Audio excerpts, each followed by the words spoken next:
La mayoría de las personas dirán que en el Monte Calvario, pero esa puede ser la consecuencia de escuchar muchas prédicas, ver muchas películas y no leer la Biblia, porque la verdad es que tal monte no aparece en ningún lugar de la Biblia.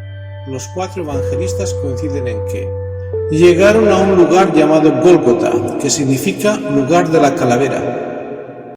Le llevaron a un lugar llamado Gólgota, que traducido es lugar de la calavera. Llegaron al lugar llamado de la calavera, le crucificaron allí y a los malhechores, uno a la derecha y el otro a la izquierda. Él, cargando su cruz, salió al lugar llamado de la calavera y en hebreo Gólgota. ¿Pero se dice algo de un monte en esos versículos? No. Pero sí dice específicamente que era un lugar de paso. Los que pasaban le injuriaban. Los que pasaban le injuriaban meneando la cabeza y diciendo «Bah». Muchos de los judíos leyeron este título, porque el lugar donde Jesús fue crucificado estaba cerca de la ciudad. ¿Cuán cerca? Jesús, para santificar al pueblo mediante su propia sangre, padeció fuera de la puerta, es decir, al lado de la muralla. Las ejecuciones públicas siempre se hacen donde la gente lo vea, porque más que un castigo es un escarmiento de advertencia. Era un lugar por donde pasaba la gente, y quedaba a las afueras de la muralla. Extraña que pudiera haber un monte cerca de las murallas, pues nunca se hacen al lado de un monte. De lo contrario no sirve para defenderse. El monte o se mete dentro de la muralla o se derrumba. Por mi parte, elimino la hipótesis de que fuera un monte. Es una idea que empezó en el siglo VI. Nadie lo dijo antes. No lo dice ningún evangelio y no hay montes junto a muros en ningún lugar. Entonces, ¿qué era? Hay varios datos de los padres de la Iglesia. 1. Tenía forma de cráneo de calavera. Es lo más conocido, pero menos verificable, porque la roca que se conoce como Gólgota tiene poco más de 3 metros y está tan llena de ídolos e imágenes que no se alcanza a ver de la roca sino un palmo debajo de un altar. El resto es la iglesia del Santo Sepulcro. 2. Era la tumba de Adán. Una tradición judía descartada por los judíos desde hace muchos siglos, pero continuada por los judíos cristianos de los primeros siglos, seguida por la cristiandad hasta la Edad Media y hasta cierto punto vigente hoy, porque dentro de la iglesia aún se anuncia como tumba de Adán. Dice que Sem enterró allí la calavera con el resto del esqueleto de Adán, que tenía su padre Noé en el arca, junto a una roca en forma de calavera. El lugar está justo al pie de la roca del Gólgota. Le pregunté a un cuidador dónde estaba y me dijo: el lugar es ese, pero ¿eso de que sea la tumba de Adán? Pero en tiempo de Jesús sí se conocía el lugar como el lugar de la calavera o la tumba de Adán. 3. Lugar donde se hacían ejecuciones y había calaveras enterradas. La explicación es un poco tardía, del siglo IV, pero sí es de esperar que a nadie le guste que hagan ejecuciones enfrente de su casa, ¿cierto? Por lo que se acaban haciendo fuera de la ciudad y en el mismo lugar. Y qué mejor lugar que al lado de un cementerio. ¿Pero dónde queda ese lugar? Al lado de una de las puertas de la muralla en aquella época, por donde pasaba la gente. ¿Y dónde quedaba la muralla? Las actuales son otomanas de hace 500 años, excepto la puerta de la basura que es de la época de Esdras, o al menos está en el mismo lugar.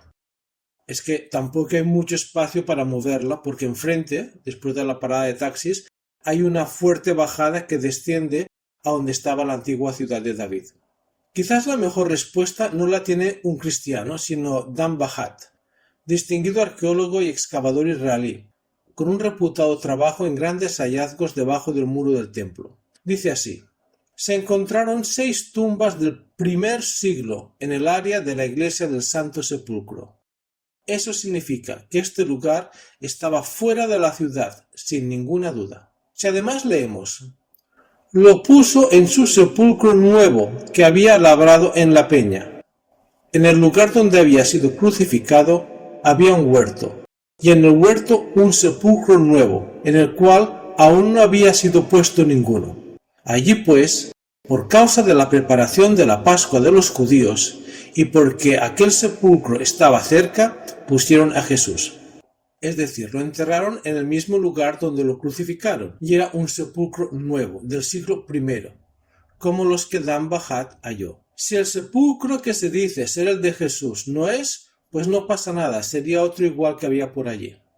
Helena, madre del emperador Constantino, viajó a Jerusalén en el año 325 después de Cristo, y le dijeron que el lugar de la calavera o tumba de Adán es donde tuvo lugar la crucifixión de Cristo, que es donde se han encontrado las 6 tumbas de la época. En ese lugar se construyó después la iglesia del Santo Sepulcro. Dentro está la roca llamada el Gólgota. El lugar parece ser el correcto, pero dudosamente encima de la roca. Obviamente no caben 3 cruces encima de ella. Y aunque fuera solo una, ¿para qué iban a darse el trabajo de ponerla ahí arriba? En especial si tenían prisa, pues era víspera de Shabbatón. Es difícil o imposible ubicar el lugar exacto, pero si te desvías de donde está la gente y pasas unos metros después de la capilla de Adán, encontrarás un lugar muy raro. Es una explanada grande, hundida en el suelo y sin forma concreta. Se conoce como la capilla de Santa Elena. Es como un socavón. Antes era un templo romano construido después de la destrucción de Jerusalén, en el lugar donde había una cantera. En los restos de ese templo romano se han encontrado grafitis de la época indicando que peregrinos cristianos habían entrado a ver el lugar de la crucifixión. Bueno, la otra hipótesis, ya más reciente, habla del lugar conocido como el Jardín de la Tumba. Muchos protestantes creen que es el Monte Calvario, pero no concuerda con datos históricos, y además está lejos de las murallas antiguas, y es poco probable que la gente pasara por allí en vísperas de un Shabbat de Pascua, cuando no se puede ir más de 960 metros fuera de la ciudad. ¿Quién anda lejos de su casa en vísperas de Shabbat? La verdad es que ni hoy, con coches, tranvías y buses, verás demasiada gente en las calles de Jerusalén en las vísperas de un Shabbat. Todos literalmente corren a sus casas para hacer el Kiddush. Y las tumbas, según otro reconocido arqueólogo israelí, Gabriel Barkeison, son del siglo VII a.C., demasiado antiguas para ser la de Jesús.